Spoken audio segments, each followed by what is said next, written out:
Y bueno amigos, todo listo para su dosis de Barcelonitis porque honestamente esta gente cree que de verdad nosotros lo que tenemos es Barcelonitis y lo que no saben es que ellos están sumergidos en una crisis absolutamente profunda y total. Quien tiene un único responsable y ese por supuesto es Joan Laporta, que nosotros evidentemente deberíamos estar súper contentos con Laporta. Y ojo porque les voy a hacer adelante una reflexión que le escuché ayer a Iñaki Angulo que me pareció sencillamente brillante y que iba un poco alejado de lo que yo creía que debíamos hacer nosotros los madridistas en este caso. Así que lo de siempre, les voy a pedir una sola cosita y es que me acompañen hasta el final de este video para descubrir unas situaciones juntos. Vamos a arrancar hablando, por supuesto, de todo esto que se ha montado desde Can Barça y que parece va cada día peor. Laporte está muy lejos de ser lo que mucha gente esperaba que tenía que ser para hacer frente a un Madrid poderoso en muchos aspectos y que ha hecho durante años las cosas de manera brillante y le ha llevado a una situación económica, deportiva y en general bastante buena, como ayer le escuchamos, por ejemplo, decir a el tipo este de la COPE, a Juanma Castaño. Ayer lo hice en mi otro canal, lo puse en el otro canal y realmente hoy vamos a hacer algo, un ejercicio un poco de reflexión relacionado con estos temas. Porque, a ver, si nos ponemos a pensar en el mercado del Fútbol Club Barcelona, está siendo dramático. Creo que este verano le va a terminar pesando muchísimo a nuestro amigo Laporta. Y es que llevan semanas avisando, hablando de que pueden fichar con muchísima tranquilidad y muchísima calma y con todo el dinero del mundo a futbolistas como Nico Williams. Y en las últimas horas se empezó a hablar de Rafael Leao, algo que evidentemente está o parece estar muy lejos de lo que es el alcance de esta institución. Es evidente que el Milan estará pensando recibir, en el caso de que quieran venderlo, alrededor de 120 millones de euros por este futbolista. Y bueno, sabemos todos que el Barça no puede llegar a esa cifra. También el tema salarial. Me imagino que Leao también tendrá ganas de cobrar un salario si llega a jugar en el Fútbol Club Barcelona. Pero no es solamente esto. El tema este de las palancas ficticias que venimos hablando hace muchísimo tiempo. Un dinero que el Barça, por cierto, nunca recibió y que le tienen una situación un poco más ajustada. El tema de lo de la camiseta que se habló durante muchísimo tiempo, que iban a renovar un contrato con Nike que les pondría en una situación bastante importante a nivel económica. Tampoco se ha anunciado. De hecho, lo que se sabe es que Nike todavía los tiene denunciados. Es una cosa impresionante. Pero más allá de estos temas económicos, que esto que vamos a hablar también toca un poco lo que es el tema económico, hay muchas situaciones que podemos hablar. Por ejemplo, lo de Vitor Roque. Vamos a poner un ejemplo básico y vamos a colocar otro muy brevemente para ya pasarnos a hablar un poco del Real Madrid. Lo de Vitor Roque. Lo traes por 30 y pico de millones, no sé, mentira, 40 y 50 y pico tal vez. Creo que alcanza la cifra de los 70 millones bajo algunos variables que parece no van a alcanzar nunca. No tengo muy claro, pero sí es por encima de los 50 millones ahora que me acuerdo. Y dos partidos después, porque este chico ha jugado dos partidos después en lo que acumula creo que un par de goles y una expulsión, por cierto. Parece que a nadie le convence el futbolista. De hecho, se filtró en su momento que Xavi le comentaba a Deco en una pequeña discusión que Vitor Roque no tenía nivel para jugar en el Fútbol Club Barcelona y por eso lo tenía apartado. Es una de las cosas que se conoció con el tiempo y bueno, evidentemente es algo que quedó demostrado con todo lo que le hizo Xavi, que bueno, lo dejó en el banquillo prácticamente toda la mitad de temporada que estuvo ha estado en el Barça. Y realmente es llamativo porque parece que Flick tampoco lo quiere.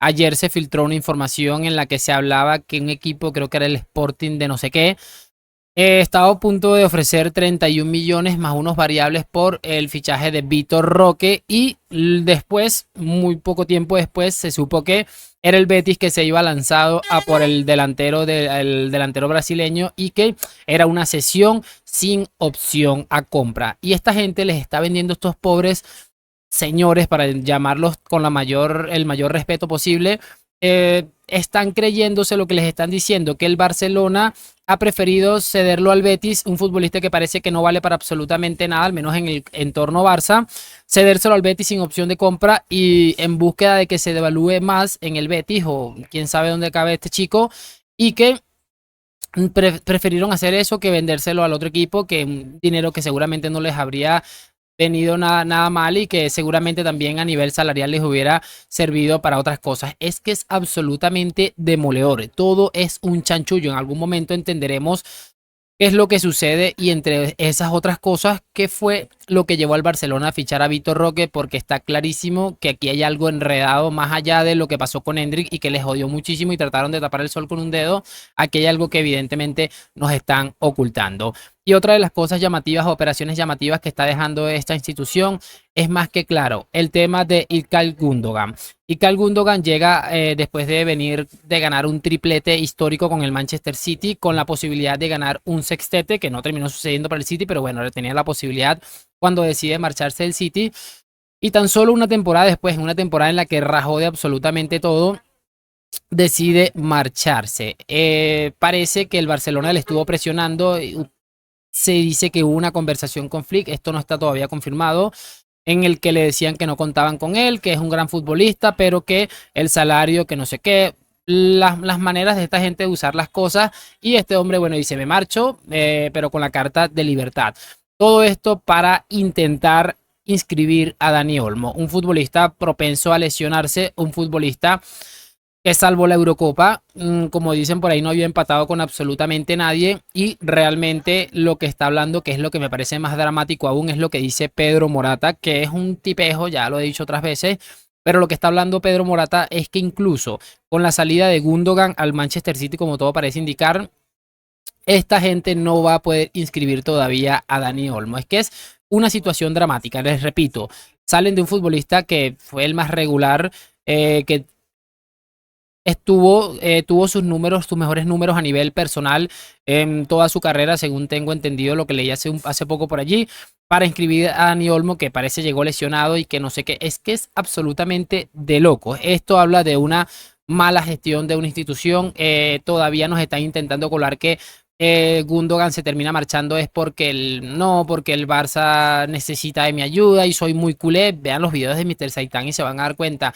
El único que yo creo de los youtubers así medio grandes del Barça que está todavía defendiendo lo indefendible es Mr. Seitan y está intentándonos colar que esto de Gundogan es un accidente y que solamente quiere ayudar al Barça, pero no hace falta sino ver las rajadas que había pegado Gundogan con anterioridad y falta seguramente esperar que hable en el paso de un poco tiempo. Vamos a encontrar seguramente unas respuestas que a día de hoy no las tenemos nada claras. Es que es una crisis tras otra, es una cosa absolutamente impresionante. Y más allá de todo esto, y para cerrar esta pequeña reflexión, si nos ponemos a ver, para un futbolista joven que viene de cualquier país, digamos Brasil, ponerse a decidir entre Real Madrid, Barcelona o Manchester City, van a poner los ejemplos. El Real Madrid saca a Vinicius y saca a Rodrigo, los pone en una situación importante para ganar títulos, además los convierte en estrellas mundiales. El Barcelona lo que hizo con Vitor Roque. Y si lo colocamos en el otro aspecto, futbolistas que finalizan contrato y que, bueno, están buscando tal vez, en el caso de Lewandowski y de Gundogan, que llegaron ahí con ganas de competir, se quedan sin contrato, pero que todavía les queda gasolina en el tanque, van a pensar, pero mira lo que hicieron con Gundogan tras su mejor año como futbolista. Es que es absolutamente de locos el deterioro al que está llevando esta gente, Laporta y compañía, al Fútbol Club Barcelona. Es una imagen que está, para mí, rompiéndose de manera impresionante. Y lo que les decía de Iñaki Angulo, ayer le escuché decir algo como que hay que seguir diciéndoles lo ridículos que son. ¿Por qué hacía esta reflexión? Porque él decía que había que hacerles ver la realidad. ¿Por qué? Porque ellos están jurando que nosotros todo lo que estamos diciendo relacionado con su ruinoso club va relacionado porque somos del Madrid y queremos que al Barça le vaya mal y con Laporta están las cosas de maravillas. Entonces ellos están creyendo que lo que estamos diciendo no es una realidad, sino que está condicionado por ese sentimiento madridista que llevamos. Así que lo único que me queda por decir en esta pequeña reflexión es larga vida al Joker Laporta y a toda esta gente que este hombre ha enchufado allí, que seguramente cuando la prensa deje de beneficiarse de esta institución o de este mandato de Laporta, empezarán a salir las cosas como salió con Bartomeu, porque recuerden que con Bartomeu fue exactamente lo mismo. Estuvieron, tienen todo el tiempo, desde que salió Bartomeu, de un tiempo antes de que saliera para acá, diciendo que lo que dejó Bartomeu, que la herencia de Bartomeu, pero cuando Bartomeu fichaba a Griezmann, le firmaba esos contratazos a Messi, a sus amigos, nadie decía absolutamente nada, nadie investigaba. Es que es absolutamente demoledor el entorno tan tóxico, tan destructivo en el que está metido el Fútbol Club Barcelona. Es tan trágico como la poca capacidad de entender las cosas de algunos de estos señores que que hacen vida o que hacen parte de lo que es la afición en el Fútbol Club Barcelona. Es sencillamente lamentable. Y bueno, chicos, al punto de que si nos ponemos a repasar un poco la situación, ahora el fichaje de Federico Chiesa, que básicamente sí me cuadra bastante porque es un futbolista que está totalmente devaluado, que ya parece que tocó techo, muy entre comillas, y la Juventus se lo quiere sacar de encima. Es que de hecho Thiago Motta, el nuevo entrenador de la Juventus, lo descartó, dijo que no entra en nuestros planes, que no sé qué. Imagínense ustedes cómo está el Barça, que un futbolista de la Juventus, una Juventus en decadencia, es el objetivo que para salvar los muebles. Es lamentable en líneas generales, pero como les digo, que sigan creyendo que Laporta lo está haciendo increíble y que lo que tenemos es Barcelonitis. Iba a hacer una reflexión acerca de algo del Real Madrid, pero quisiera más bien básicamente que vieran aquí una situación que me encontré y me pareció bastante curioso, y es que bueno, hoy han presentado como en una gran celebración, por llamarlo de alguna manera, a a los futbolistas del Atlético de Madrid, en el que resalta por supuesto el nombre se me olvidó, de Julián Álvarez, y también el de Sorloth, que por cierto ya se ha estrenado, ya ha marcado, y pues básicamente ahí va la cosa. No sé si me van a quitar el video porque a los clubes no les gusta que utilicen imágenes que ellos utilizan, pero quiero que vean esto. Son 27 segundos muy curiosos. Estaban ahí con sus cosas y el público empezó a cantar "Madridista el que no vote".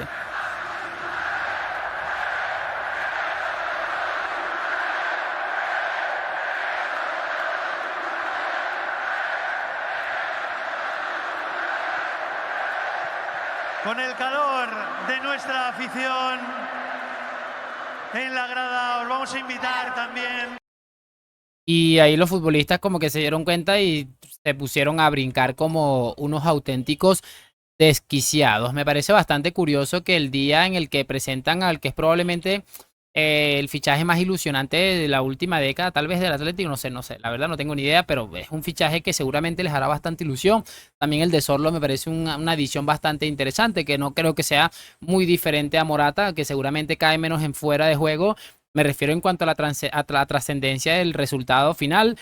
Y están pensando esto. ¿Ustedes se imaginan que el Madrid, el día que presentara a Mbappé, se pusieran a hacer esta ridiculez, acordarse del Barça o de los muertos hambres del Atlético de Madrid? Esto ejemplifica y simplifica también el discurso. El Real Madrid es el mejor equipo del mundo y tienen un complejo de inferioridad que básicamente nunca se van a poder sacar de encima, porque es algo que el día que, es más, yo te puedo asegurar que para ellos sería más trágico en líneas generales, tanto para los culés como para los patéticos de Madrid, que desaparezca el Real Madrid, que desaparezcan sus respectivos clubes en líneas generales, porque muchos viven de ellos. De hecho, pueden ver la cara de vergüenza que tenían los futbolistas, pero ¿en qué me acabo de meter yo? Evidentemente, si tuvieron que seguir la corriente, porque si no, imagínense lo que acaba sucediendo por allí. El animador ahí también tuvo que alentar un poquito. Es sencillamente increíble. Y pero como les dije, refleja básicamente lo que es el fútbol español a día de hoy, que es una vergüenza absoluta y total. Así que bueno, sí me gustaría por supuesto saber sus opiniones en los comentarios, que me dejen su like, suscripción. Gracias por acompañarme a la Madrid. Nos vemos en un próximo video y chao.